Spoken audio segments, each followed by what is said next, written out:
લાલ ઉભો લાગ્યો શેર બની ગઈ અને એક કેટલું ભરે ને ઘરના માપલા માપ લઈ દેવો કેવી છે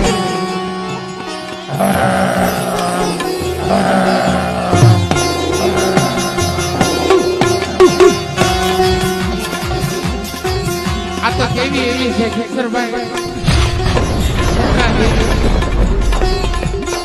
કેટલી કરોડ દેવતા હાજર થઈ ગયા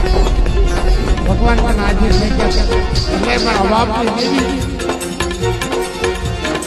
એ બાળક બની ગયો તો પોકારવા મળ્યો તો મારી વ્યક્તિ માં પોકારે અને ખોળામાં નામ થઈ ગયો તો તમને હવે ટપુની દેવ્યા ખાઈએ કોઈ લાગે